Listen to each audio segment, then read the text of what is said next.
with Matt Hardy.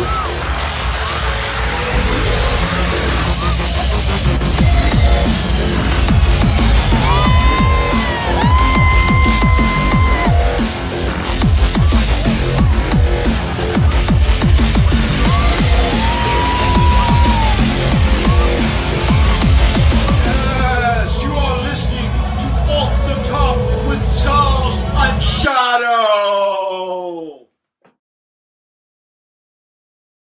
Let's go. Hey guys, what's going on? Scows here. I'm joined by someone who is new to our show. This is Nate. Nate, say what's going on. How's it going, everybody? And somebody behind the cameras tonight that is going to be giving his opinions throughout the night like he normally does. We have Shadow. What's going on, guys? How's it going? So this is something new that we have not done yet on the podcast. We're actually going to do some live reactions to what took place on Raw and give our opinions on it. And it's just something that we are introducing. It's an idea that I got from our counterpart, Top Rope Tokes, who has done it for AEW. So I just feel like it's something to expand our horizons within our podcast. So Nate, real quick, overall thoughts. How was Raw? Raw was actually pretty solid tonight. I've watched Raw a lot more lately than I have in recent, months and years. Raw's been pretty solid for most of the year, and tonight was no exception. I thought it was a great show. Yeah, I feel like Raw lately has been better than SmackDown. And tonight just kept that streak right on going. While last Really? SmackDown was very good, I think this Raw still topped that one. Yes, I agree. I mean, Raw lately in general is. I'm not a big Raw watcher per se. I'm not really a live watcher per se. But I've been enjoying the content they've been putting out. It seems like they're really trying to make a Raw back to be the flagship show. Right.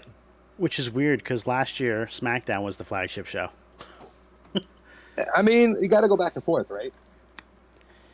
Yeah, I guess you got to keep both networks happy. That is something that you would have to do. It also helps with NXT not having the names that they had. Very true. So the first thing that they did for Monday Night Raw is they kicked off by having Bianca Belair come out to the ring, and she made a surprise announcement, which I don't think anybody was expecting to hear. Rhea Ripley is out of Money in the Bank with an unknown injury, and they didn't really go any further than that, except to have the next 5 women come out and each give a little promo on each other, and then go right into the match. It was a fatal 5-way for the number 1 contendership. I actually enjoyed some of the promos that happened. Alexa Bliss's I thought was funniest with her bringing up James Ellsworth. I thought Liv actually looked a lot more comfortable on the mic tonight too. I thought that that's definitely something that she's struggled with in the past, and I think she looked pretty good tonight. Yeah, she has. I mean, good, Shadow. Go ahead. No. I only wanted to throw in an Easter egg that I have read about, that I've seen come across the channel that I follow. Right. She alluded to the Sister Abigail tonight. I did see that. So Who did? Alexa. Oh, I missed that. So I think that's pretty cool. Very brief. Oh, you mean the move when she went to do the move? Yeah. Yeah, she's done that. In one of the other matches, she did that as well. Well, this is the first time I've known it. Like I've read about it being prominent, like noticeable. Yeah, the last time she tried it, it was real quick. Like you didn't even realize she was in it till it was done. But this one, she paused before doing it. So I like her character arc. I like what they're doing with her character. It does, and people are complaining like, "Well, how did she go back to being the way she is?" You obviously didn't pay attention to the therapist sessions, because the last one he said, as long as you have the doll, you'll be able to control it. So I'm waiting for something to happen with that. Like, Right. I'm just waiting.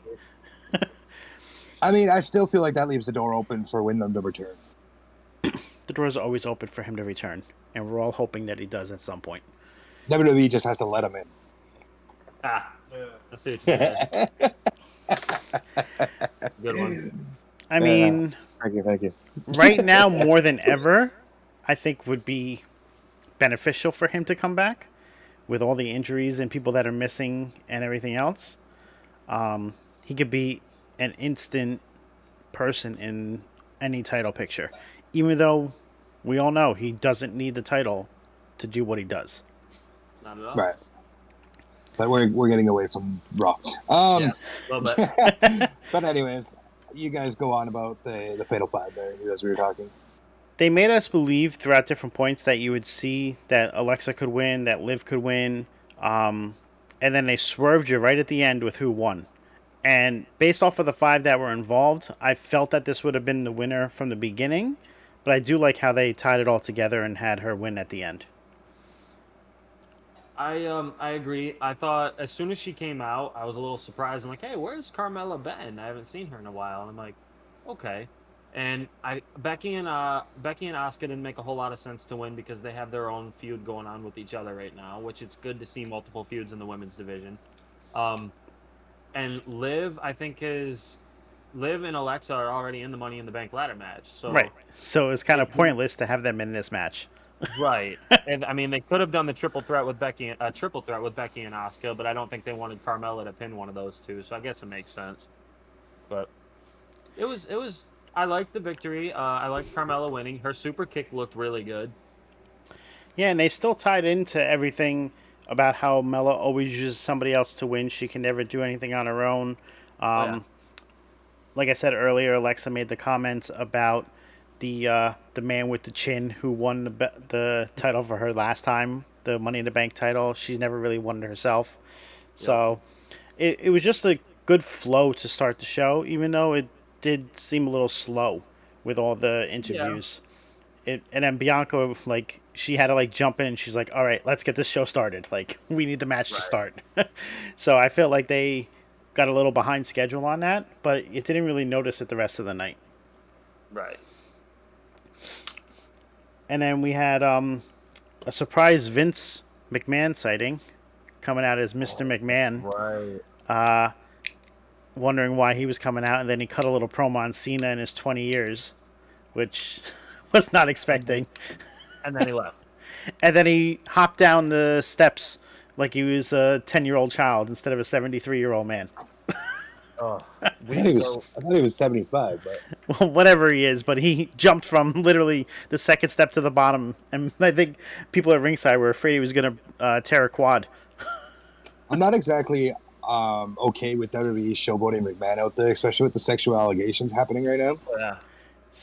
I feel like they're using it for ratings, which they are. Let's not sugarcoat that. Right. Mr. McMahon is using it for ratings. I don't know if WWE cares, and I don't know if they have a say-so as to whether he can go out or not. But either way, if you're a big-ass publicly traded company, which they are, this shouldn't be happening. You need to keep him off screen. Well, Let him deal with his matters. I think the reason he's doing that is to say, I'm still here, I'm not going anywhere. He's I just being don't like defiant. it. Leaves a bad taste in my mouth. No, I could understand how it does for some people. But he still gets that pop when he walks out. The fans are still singing his music. It's still... That we know of. No, you could see it. It looked pretty legit. You could see it tonight. Like, People were on their feet. people were on their feet when Alright. it came out. They were singing it. Like, the crowd was dead to start the night, but as the night went on, that crowd was pretty damn good. They got pretty lit. It was good. I mean, that no chance just hits different now. But anyhow. Yeah. It's like $3 million. Anyway. So then after that, we had the little promo from Riddle about his match with Reigns from Friday, how everything was, and then it led into him talking about Randy, saying that he'll still be here next year when he gets back. They're gonna put everything on hold with RK Bro until he comes back, and then Omos's music hits, and then out comes Omos and MVP, and then they go back and forth a little bit. And then we head into the match between Omos and Riddle, and it's pretty one-sided. Yeah. Where do they go with Riddle now, though? It's tough to say, really. I mean, he's over as can be. The crowd loves him, and I think one of the greatest things that he's picked up from Randy Orton is the ability to hold the crowd in the palm of his hands. Randy Orton is excellent at that. Riddle is getting really, really good at that. I also really enjoy his version of the RKO. Oh yeah, his RKO looks good. It does. The one on Friday was really good. Right. And the question becomes, what do they do with him right now? He can't go feud with Theory. Theory's feuding with Bobby Lashley. He can't go feud with Gunther because he's not on that. I mean, there's no point in feeding him to Gunther right now. Like, it's tough to figure out where he goes. I know where he goes. He's gonna he's gonna go fight Rollins, and it's gonna happen. Okay. It's gonna happen at SummerSlam. That would be a good match. I wouldn't be opposed to having him inserted into the what do you call it? The mid show belts. Yeah, I could see. Well, we'll talk about what happens with the U.S. belt in a little bit, but I could definitely see Rollins versus Riddle because Rollins came out at the end, attacked him, cut a promo on him, but it definitely could lead that way, and then that could be Riddle's back into the title picture. Right.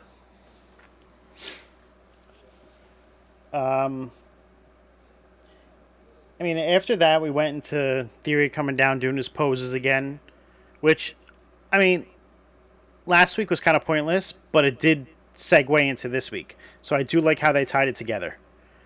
I will say that I thought this week's segment was a lot better than last week's. The crowd actually seemed more into it too, and especially when Lashley showed up. Oh yeah, Theory gets good heat. He's a good heel. Yeah, he is. When they came up to Canada here, I went to both shows that I was able to. Theory was like, I was at the parking lot trying to get autographs and stuff, you know. And Theory was a true keeping kayfabe alive and just wouldn't come over, didn't even acknowledge us talking to him. That is awesome. Gotta love it. Like, this man just literally ignored you like you didn't matter to him. Yeah, and he actually fits well with his persona that he's doing, with the selfies and everything else. I know that they had somebody do that in the years past, but it fits Theory. I think the only person that's done the selfies was Breeze, wasn't it? Yeah. Right. Yeah. And the Prince comparison Pretty. to Tyler Breeze, I get, but Tyler Breeze was all about, like, A model gimmick. he was a model gimmick. Austin Theory is trying to humiliate people, and there's also, I'm gonna say this real quick too. There's also the comparisons to John Cena that he's been getting. I'm gonna say Which you this, could actually see. I can see, but I'm gonna say this: at this point in his career, compared to that point in Cena's career, Theory is light years better in the ring than Cena was at that point. Yep. I think he's got a. But that if also he's has a handled lot correctly- to do. Go ahead. Sorry. That No, also you're has a good. lot to do with the sports science and the training that's going into it from what Cena did, you know. Oh, Cena yeah. came in as a bodybuilder. Yes, I Oh, yeah. understand Theory did too, but it's completely different eras. Right, and Theory was able to hone his craft. Well, he was down in Evolve for a little while. I'm pretty sure. He was involved. He came to NXT, got called up, was tossed back down to NXT because they lost his way, and then he came back up again. And Right. since then, it's been He's been on nonstop. fire. He's been If- on top. If he's handled correctly, his ceiling, he's got almost no ceiling. Like, he could be the next big megastar. He just needs to work on his promos. Like, Yep. Yeah, his mic skills definitely need work. I mean, I mean, it's 24, okay. so he's got It's time. okay, but he's monotone. It doesn't seem like he hasn't figured out the way to change his tone to be able to get the crowd behind him or turn the crowd against him. And that will come with practice and just repetitiveness, but that's the only thing that I can see right now that he needs to work, because he's great in the ring. Right. He's very good in the ring. I like him. Talented, 100%. Can't even argue it. And Right. nope, good. Might not like him, but can't argue with his skill. Right. And that's the whole point, is as a heel, you're not supposed to like him. So it definitely does help. But 100%. after Lashley attacked him, Riddle went in the back, well, Lashley sprayed him with the baby oil. Yeah. That Theory did last week to Lashley.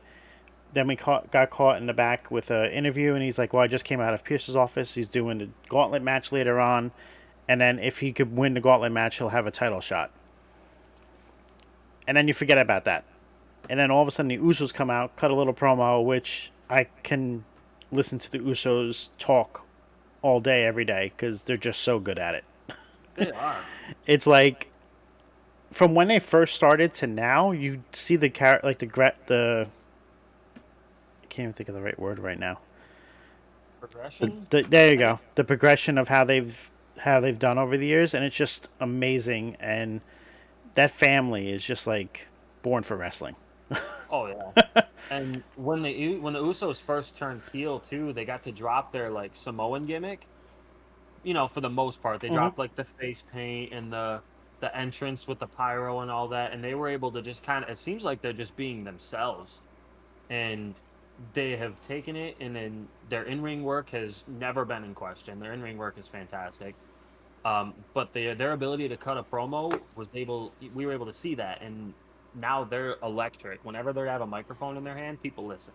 Mm-hmm. Yeah, the Usos are amazing, and they will go down as one of the greatest, if not the greatest, tag team in WWE history. Absolutely.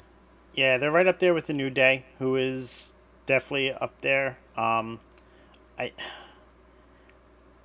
I hate the Young Bucks, but I would love to see the Usos versus the Young Bucks in a match. I also do appreciate the fact that the Usos didn't piggyback off to who their dad was. Oh, not Oh. really. I mean, they had maybe 1 or 2 segments with the guy in the last 10 years. Yeah, and it was only really after the Roman Reigns match that they were in one of them, and I think it was Raw 25 when he came out and they danced with him. Yep.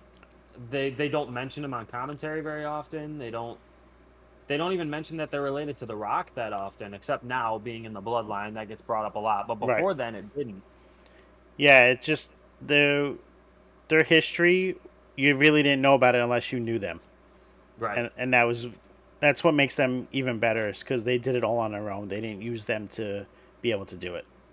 Absolutely. Right. And the match tonight with Angelo Dawkins and Jey Uso was really good for a singles match for Oh yeah. 2 tag team wrestlers. Like, Oh yeah. I know it's gonna suck, but I can see the Street Profits splitting in the near future with how good both of them are as singles wrestlers. So I could see that too, and I'm okay with it if they strap a rocket ship to Montez Ford. Oh, Yeah, absolutely. That They have to do it. man If they're going to do it, they have to do it unbelievable. right. Angelo Dawkins, I think, needs a little bit more work. He's a good in-ring wrestler. He's very good. He can cut good promos. I don't know. There's something missing there. I think he needs to work. I'm not sure what it is, but there's something missing. But Montez Ford has everything. He Total has that package right now, ready to go. Like, incredibly athletic. He could win the Money in the Bank ladder match. You know what I mean? Like that's how good he is. if Angelo Dawkins gets hurt, throw him right in the match. Like, Oh you, yeah, you absolutely. have 10 days left.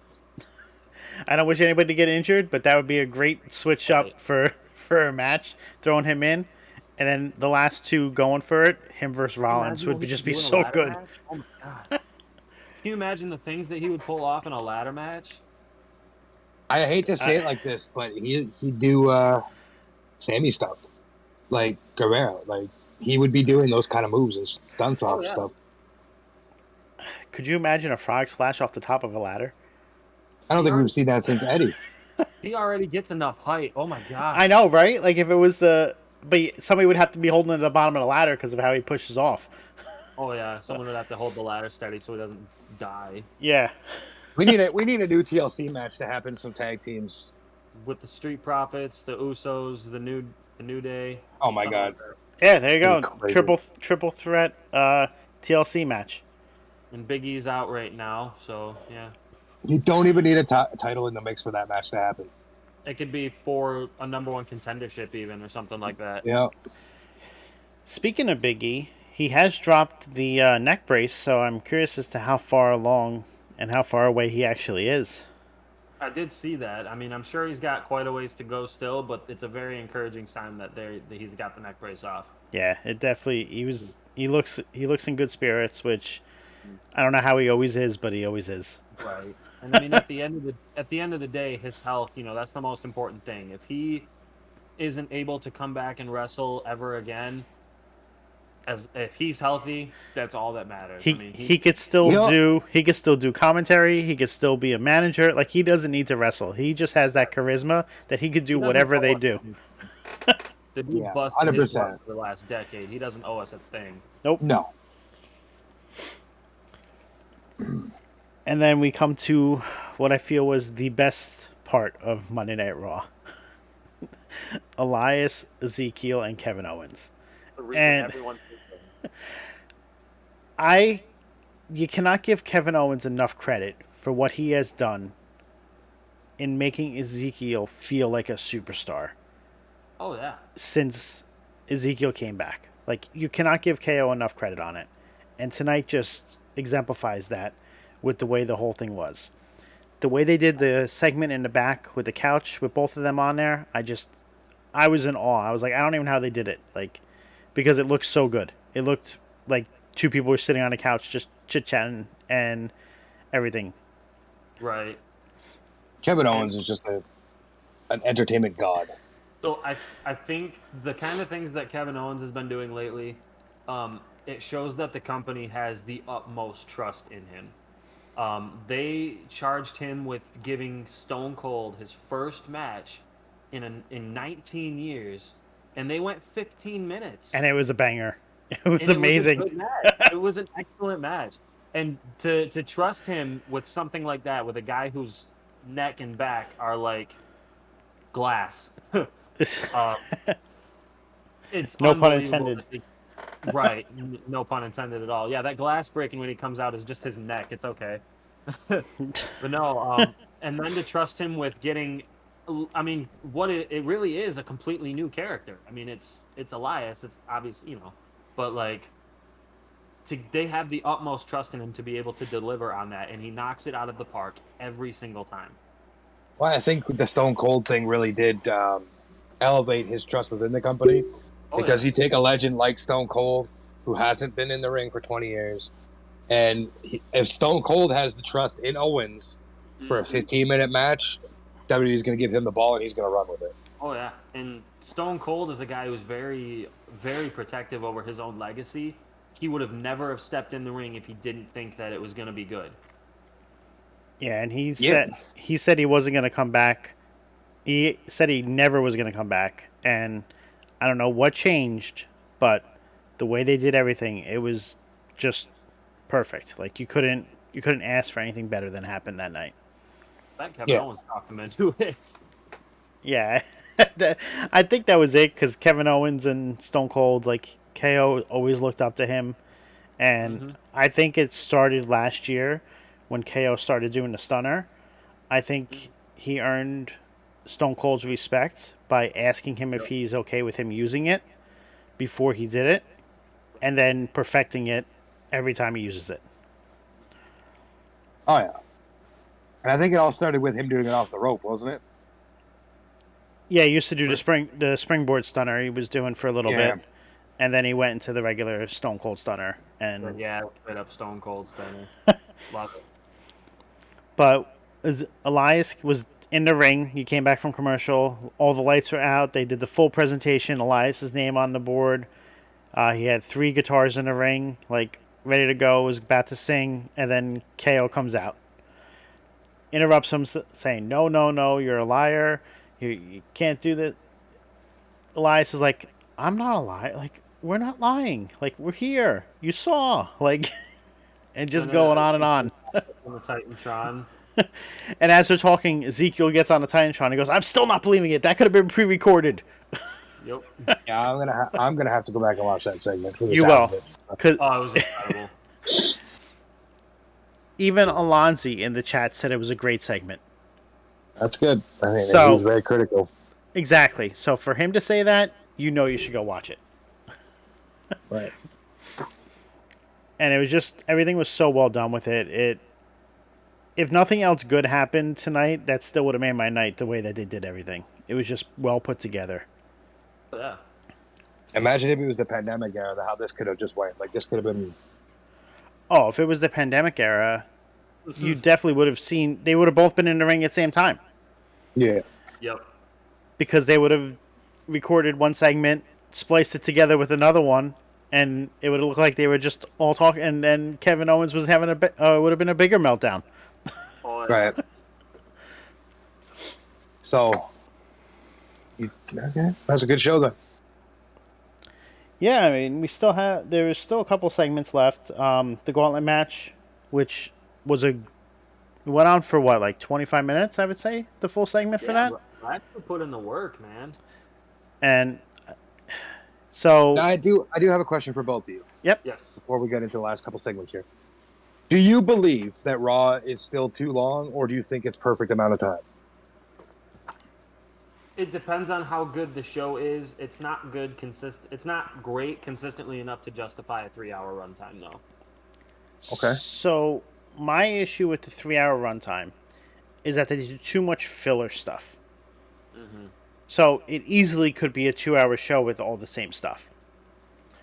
Right. But they need to just get rid of some other stuff, and they can have at least 1 or 2 more matches. And if they did that, the 3 hours would feel a lot better, a lot easier to get through. But Right. all the entrances, like all that stuff, that waste of time because they show it on TV. Like you could have the entrances come out during a commercial. We don't need to see the entrances every week.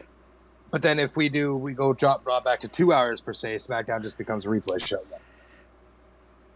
Right. I think Raw should still stay 3 hours. They could just incorporate more if they manage the time better. Right. Less Okay. filler. That's fair. Not even less filler. Take out the entrances for almost every single person coming out. You do that during a commercial break. You're gonna get at least another 15 minutes. You could have another match on the show. Right. Going off your point, I think the only match that deserves an entrance would be the main event of the night. Right. And yeah, that's fair. You see the main event Yeah. or the entrance for the person who's coming out to start the show. Like those are the Start the show and end the show would be ideal, right? Those would be the only times you would really see any entrances. Because then you're going to see people interrupt the first person. They always do. It's the same pattern over and over and over for Raw. It's not like how in SmackDown they used to change up the beginning of the show, where they had the cold open with everybody in the back, which I missed when they did that because that was great. So it's like they can do different things. It's just they choose not to, and that's part of the issue. But with the gauntlet match, very good showing for Lashley. Gable is hilarious with everything he does. As usual. He doesn't get enough credit for everything he does. I'm so glad they got rid of the Shorty G gimmick. That dude is so annoying live though. Oh, with the thank you. Or Yeah, and Shoosh.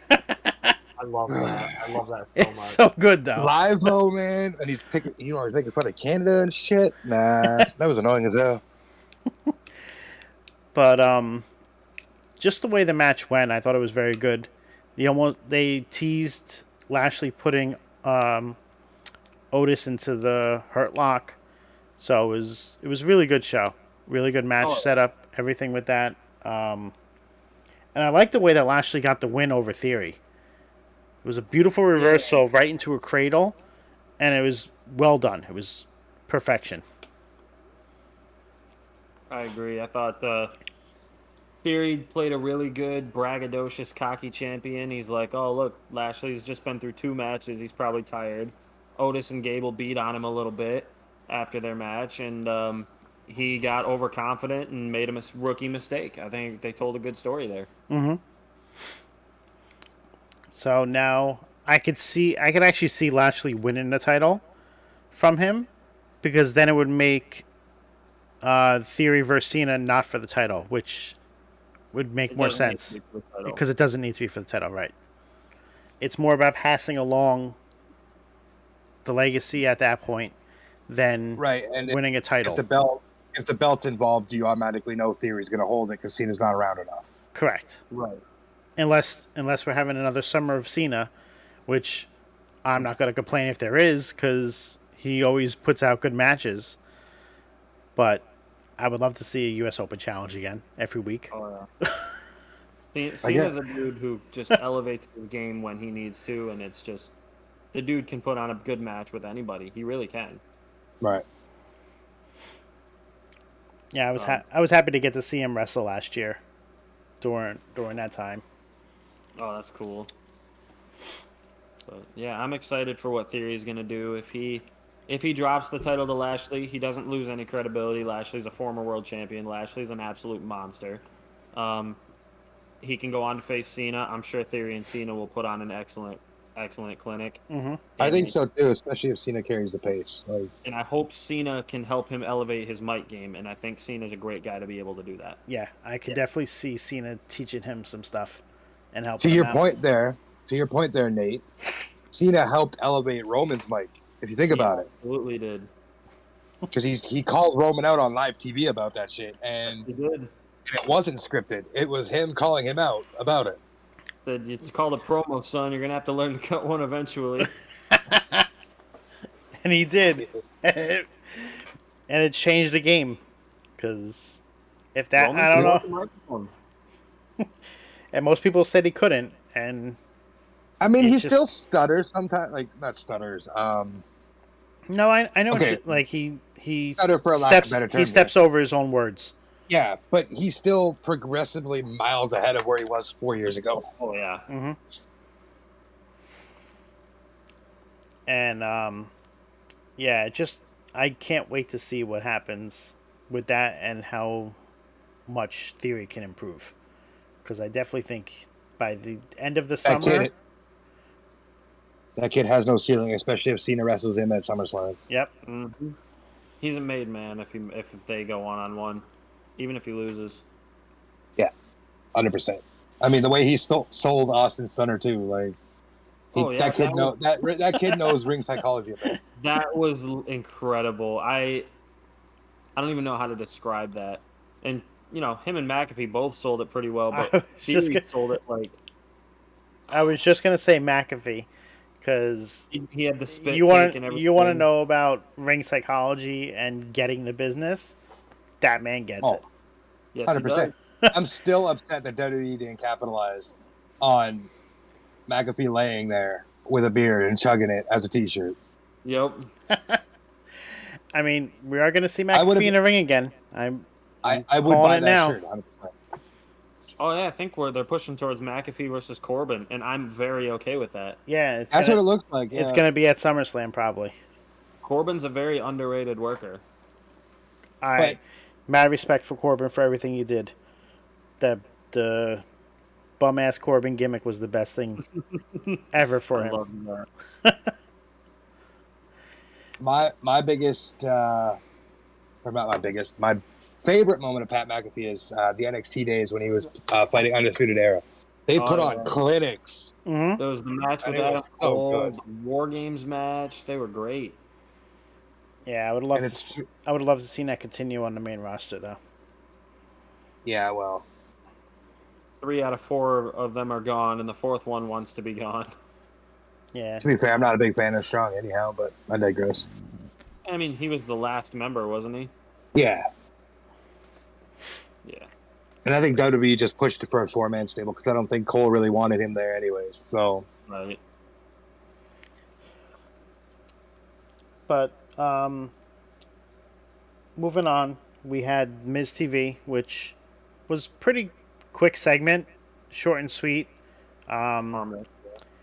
And then Ciampa came out and attacked AJ Styles, and then they had a pretty good match between the two. A lot of people complain that Ciampa is getting buried. He's not getting anything done in WWE since he moved up to the main roster. But I don't know. He's putting on great matches with people that are earned and respected in the business. Like I think to your point there, the Ciampa thing and people thinking he's buried and stuff. He's not as prominent on main roster TV as he was in NXT. So that's why nobody is seeing him as, that guy that's not being buried right now. Right. But And they're starting to pair him with Miz, and I think that's going to make a big difference, and people are going to realize that they believe in Ciampa. And I mean, here's another thing to keep in mind. He's on TV every single week. Exactly. And he's sharing the ring with guys like Miz and like AJ Styles and Edge. I mean, you don't get that rub, right? Like, losing being to AJ buried. Styles does not diminish your credibility one bit. Oh, and I think, which I'm going to update tomorrow when I do my power rankings, I think Ciampa's like 11-5 or 12-6 or something for this year so far. So you can't say that he's being buried when he's winning more than 2/3 of his matches. Like, right. People just love to use that term, and they don't actually mean. Throw it around so easily. Because if you want to say that somebody's buried, what about Seth Rollins? He's only won 3 matches all year, and he's wrestled in as a singles wrestler. He's wrestled in 33 matches. He's won 3. And not a single victory, unless you count the DQ. And is anybody saying that he's buried? No. I've heard a couple people say that he's losing credibility, but I do disagree. I don't think that man can. I think he's bulletproof. Fair enough. Yeah. Top Rope Tokes just saying sweet overlay. Yeah, that's because you made it for me. Clever.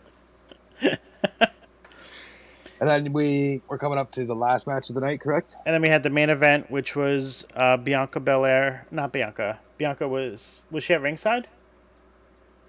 I don't think she was at ringside. No. No, the one time that she actually wasn't.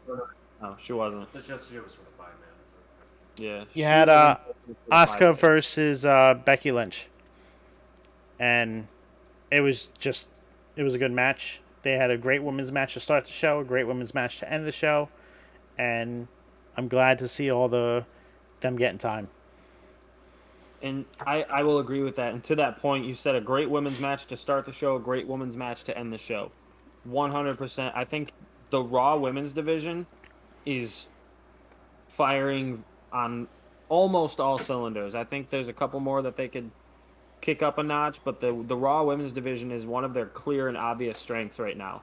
They've got arguably the 4 best female wrestlers in the company, especially now that Sasha's gone. They've got Becky, they've got Bianca, they've got Asuka, and then they've got Rhea Ripley on the roster also. And then the background women who are still up and coming: Carmella, Liv Morgan, Alexa Bliss. Well, I guess Alexa Bliss isn't up and coming, but you know what I mean. She's kind of in the background right now. The Raw women's division is one of its clear, obvious strengths, and they're leaning into it, and they need to continue to lean into it. Can I make a point? Yes. Who wasn't backstage tonight? Who wasn't backstage? Yes. I know who you're thinking. I don't know if I haven't seen any reports saying he was not backstage or that he was. But you're talking about Johnny Ace. I know who you're referring to. From my understanding, he wasn't, and then we had 2 great matches on Raw with great promos by women. So we had 2 great matches and several good matches. Nothing. Right. There was no bad match or bad segment on the show tonight, and no 24/7 nonsense. Well, that's because it took place on main event before the show. We have a new 24/7 champion, Doudrop. It can stay on main event. But my point is, he's not around suddenly, and the women are getting their time attributed to them. You know who I bet produced those 2 women's matches? Tyson Kidd. I was gonna say it was probably Tyson Kidd, or I could even see it being maybe Curtis Axel. Yeah, it's one of those 2 that had to. Axel. What has Jeff Jarrett been doing since he's come back on? I haven't heard much from him. I don't know if he was being a producer or not, or if he was just there to help with talent relations. Yeah. I know Tyson Kidd produces a lot of women's matches, and he usually produces pretty good matches. Yep. The guy has a good mind for the business. Yeah, it definitely was good women's matches all throughout the night with those 2. I I did like the end. I was very surprised of how Asuka won it, because that's not some way we normally see her win. With Yeah, it just was with just that kick. Like, I mean, heavy it was in a the face. kick, but normally, So, like, I don't know if you caught this, but after she pinned Becky Lynch, she, like, grabbed and squeezed her hand. She's, like, seeing if she was okay. And you could see Becky, like, nod her head. And we're like, okay, we're good, good. But I caught that right after she pinned her. I'm like, oh, look at that. yeah, because I guess Oh, maybe she she was hit her maybe pretty she was flush. afraid that she actually knocked her out. Yeah, she hit her pretty flush in the face. It was a solid kick. Yeah, but it was weird to see her win that way, because normally it's either the roll up um or the Oscar lock. Like, it's Yeah, just Oscar lock. Yeah. And how about that little? There's that little what do you want to call it? Segment. the reversal segment where they went from They went from the Oscar lock, and then to Becky the, put in the Oscar lock, and then it rolled into an ankle lock, and then armbar. It was crazy. yeah, They were rolling all over the place. It was an awesome, awesome exchange. such good transitions between each of the moves. Mm-hmm.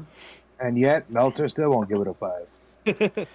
I mean, to be fair, I mean, we did get a 5-star from Meltzer with the Cody and Seth from Hell in a Cell.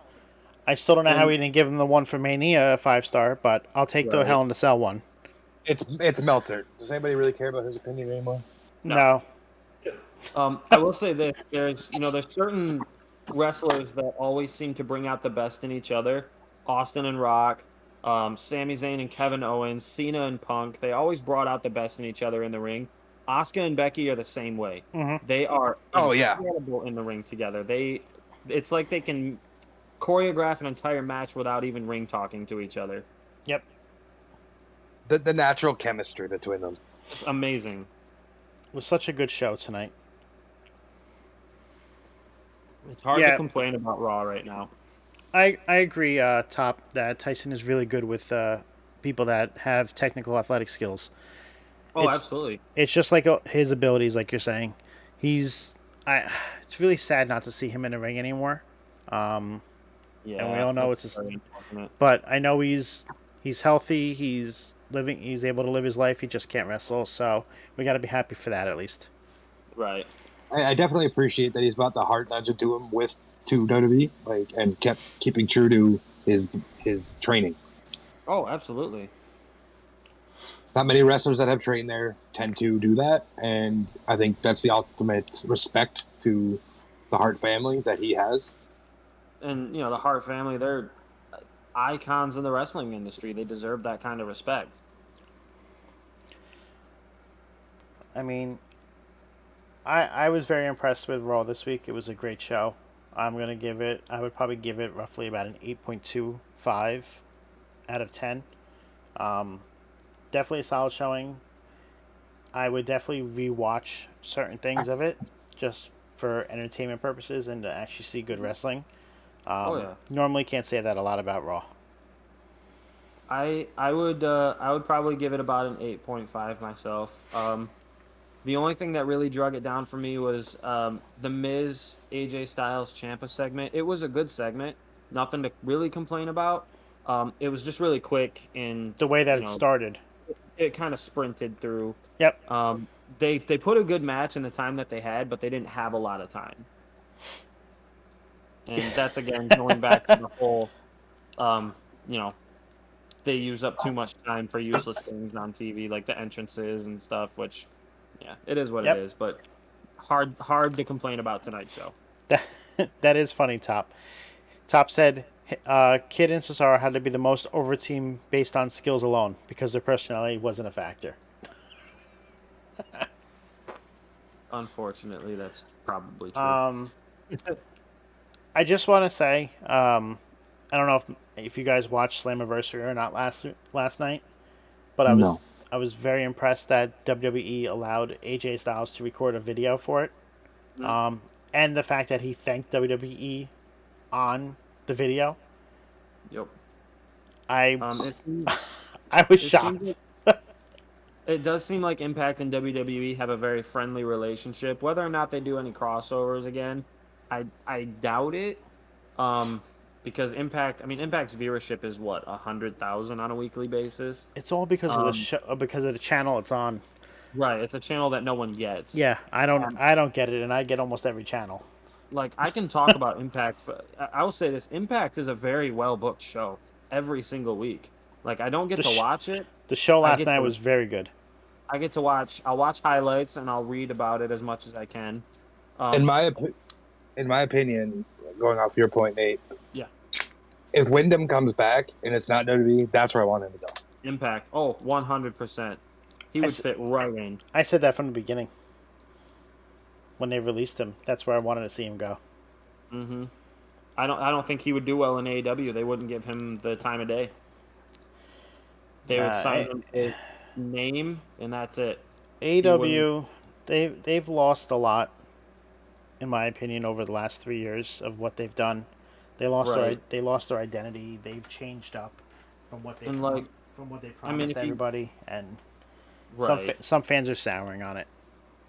yeah. My thing with AEW is they do not seem to know how to book baby faces. Um, No, 'cause they want him to turn heel. Right, like the heel champions they have, great. Kenny Omega was a great heel champion. Chris Jericho was a great heel champion. Mox, great champion, but he's not a babyface. He's a tweener, you know. Hmm. Um, but like Hangman Page's run was god awful, and it wasn't anything that he was doing wrong. It just wasn't booked well. Yeah, the Queen of the Mountain match from last night was a very weird match. Like, Yeah, I saw the highlights from it. I wasn't 100% I sure mean, what was happening. it was a really good match, like the spots and Mhm. everything else, top. But the stipulation it just was overbooked. Like, Right. so And the whole concept of it is when the match starts, no one can win yet. Like everybody is ineligible to win. The way you become eligible is you pin somebody, and then when you pin that person goes into a cell for 2 minutes, and then that's the only way you can. And then you have to hang the belt at the top of the ladder on the rung. So it's like a reverse ladder match. it's like a reverse ladder match championship scramble. Yeah. That's super weird, and that's a rare miss from Impact's Knockouts division because Well, their no. women's division is the best booked in wrestling. The match was very good. It's just the stipulation was overbooked. Like, Right. it's just a weird stipulation. And the spot that Perazzo and Green had, where they went off the ladder through the double tables, was ridiculous. Like Oh yeah. you thought they got hurt, but it was a good match. So yeah, it's a weird stipulation. Weird. And Impact has the best booked women's division in wrestling. I will gladly say that. I don't know what happened. There was the reverse battle royal or something. Was the other match that they did? I don't even know what that was. Oh yeah, I'm not sure either. What do you think? What do you think's gonna happen with W Morrissey? Do you think he's gonna go back to WWE or? I would like to see him in WWE. I think he would Especially be. after I he think he'd be a cleaned great his fit back right now. Especially if they brought back Enzo with them. Right? I mean, Enzo's allegations were cleared up. I think the biggest thing that they released Enzo for was they were kind of looking for a reason to release him because he Right. was such a dick backstage. Yep. Pardon my language. Um, Oh, you're good. he was kind of very unliked and rubbed people the wrong way backstage. I think they just wanted a reason to let him go. I think it seems like he's done a lot of growing up. He's definitely bulked up. He's jacked these days. Yeah, it's ridiculous. You And, definitely could so- tell. You could definitely tell he's done some stuff. Oh yeah, and so is Cass. Cass is bulked up. He looks better than he's Yeah, ever looked. But Cass had the body for it.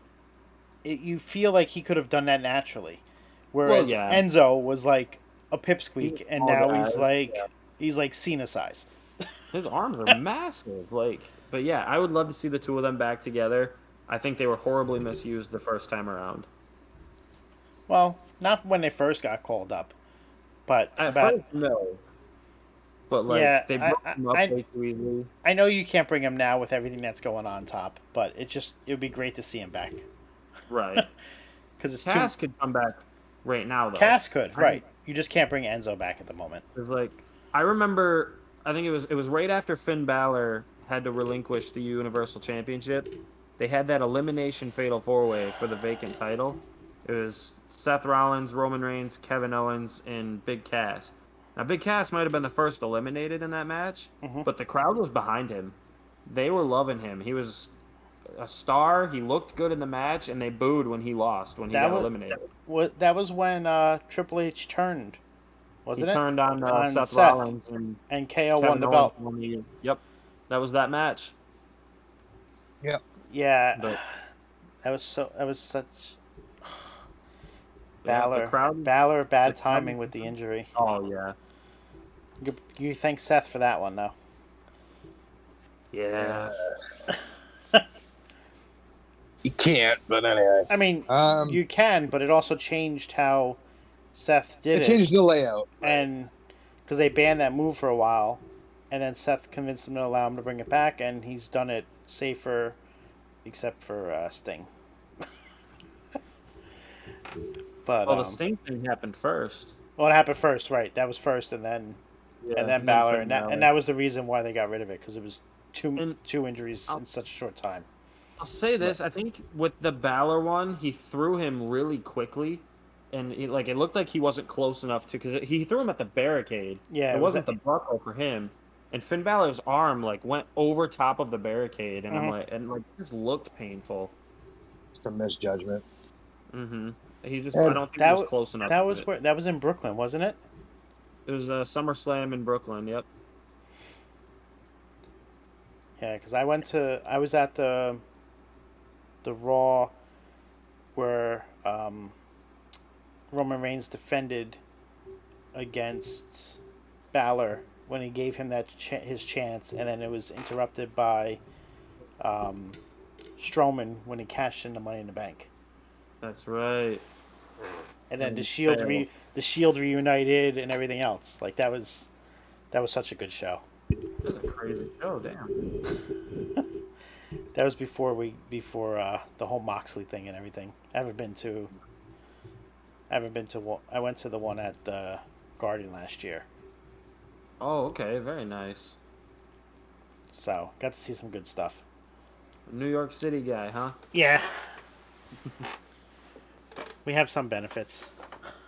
What I part mean, of home New of York City you from? You're literally the home of WWE, for sakes. Well, not the home. Home is in Connecticut, but close enough. Okay, the first major territory. But overall, was a pretty good show. Mm-hmm. I feel like we had a good talk tonight about everything. Yes, absolutely. Thanks for inviting me. Hey, before we decide to wrap this all up, Yes. Nate, why don't you tell us about yourself, man? You're going to be a new fixin' on the show, so tell the viewers about yourself and where they can find you. So I am from Michigan. I lived in Michigan my whole life. It's good and it's great and it's awful sometimes, but 27. I pretty much been watching wrestling since as long as I can remember. My next door neighbors had all the PS1 games, WCW Nitro, NWO versus WCW, WWF games. We just played them all the time, and then it transitioned into me watching wrestling, and I've been pretty much since I was 4 or 5 years old. I've been addicted to wrestling. Like I was 4 years old watching Chris Jericho debut on Monday Night Raw, and that was one of the coolest things I ever saw. And oh, it was so cool. Gals was graduating high school. Oh, okay, I got Shush. you. Shush. But a few years go by. I'm about 16. This guy Casey moves in next door to me. We're having a random conversation one day. He goes, "Hey, do you like pro wrestling?" I'm like, "Yes, I like pro wrestling." And we've been friends ever since. I've pretty much every month we get together and we'll watch the pay-per-view, whichever pay-per-view is on that month. We actually have a fantasy a fantasy prediction sheet that we'll do. And Hey, we do that here too. we actually have a championship belt that we pass around. See, So while we're touching that, we don't have do predictions as well. We don't have a championship belt, but we do have this that we give out. Oh, nice. The, I the, love owner, it. We the had yearly winner gets a ring. the Very nice. yearly winner gets a ring. It's something we've actually done for. This will be the 3 years now. fourth year now that we're doing it, and Okay. it's in honor of one of our fallen members who Oh, helped God. me start the server. Oh, And I'm so sorry to hear that. yeah, it was an unfortunate incident. And we do that to keep his memory alive with everybody. That's great. I love that. We've been doing ours for we've only had the belt for about 2 or 3 years, but we've done the championship thing for a long time. And I mean, the We've championship sometimes changes hands every pay-per-view. It's amazing. we And thought about the belt thing, but like because everybody's from like everywhere in the server, it might not make it back. probably So not. Luckily, our Wrestle Bro group here, we all live in the same town, so it's very easy. But yeah, we have our TikTok page, the Wrestle Bros. If you guys aren't following it, go ahead, give it a follow. We put out a lot of fun content. this is how I found Nate, man. His content with his buddies and everything is so great, and I've been able to make friends with them. And now Nate's here with us. And honestly, guys, if you're looking for good wrestling content or even just like car karaoke, hit them up. Oh, I appreciate that, man. Thanks for the love. That's what we want to do. We want to spread that love. It's fun. Pro wrestling So- it's a lifestyle. We love it, and we're gonna keep on doing it. Do you follow all wrestling or just WWE? So I follow WWE. I watch AEW as much as I can. I know what's going on in those two companies for the most part. I haven't watched New Japan in a long time. I do try to keep up with it though, and I keep up with Impact as much as I can too. Are you speaking of AW? Are you going next week? Blood and Guts. Yeah. We're gonna be at Blood and Guts next week in Detroit. All 6 of us. Hey, are. at top. He's going. Maybe you'll meet him there. Heck yeah, man. The guy from Top I- Row Tokes is actually going. I the truly same hope show. that I hope, Scouts, I truly hope that we can manage to get Casey on with Oh, yeah. Nate, I'm in because his house right Casey now. is like Casey's like a heel. I love him. He's great.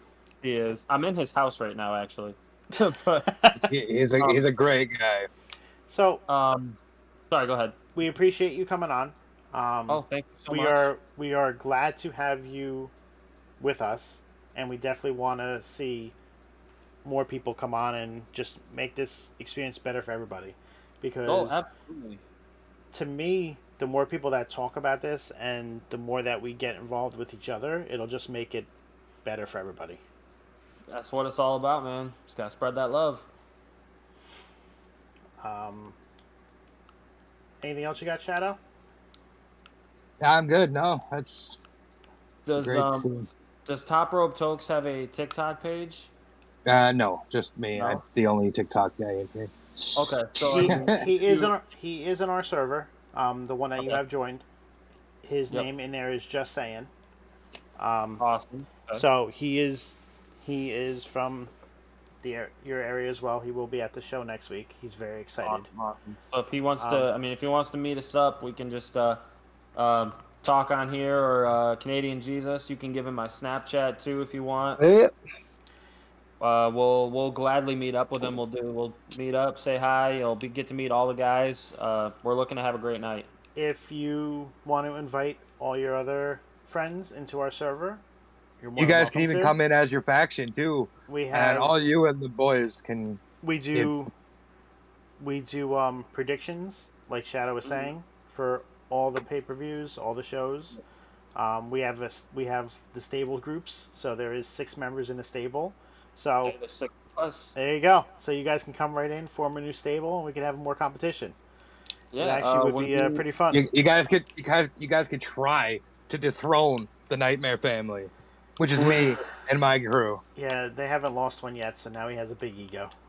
Oh, let's go. You don't know what you're getting into, man. But I am Yeah, inviting you to come in to dethrone them. when we get together next, I'll have to talk to them. We'll get this all set up and get it going. I mean, I won't extend this to everybody, but if they don't want to download Discord, we will give you a faction, and we'll name you 6 in there, and you're more than welcome to participate under just your name. Okay. Well, because the way that we do in predictions going forward is I'll be creating a Google form, so you can always Yep, the Google Drive. That's You how could- we do it too. I can And then just have them I can get submit, you the and then link, we'll- and then you could they could submit it through there if Okay, they don't want to get on absolutely. Discord. But as you can see, it is easier to be on Discord to do this. Do you guys do the do you guys use pro wrestling scorecards from Twitter? Is that the one you guys use, or do you do your own? I do my own. Awesome. Okay, that I like that. It makes it a little different.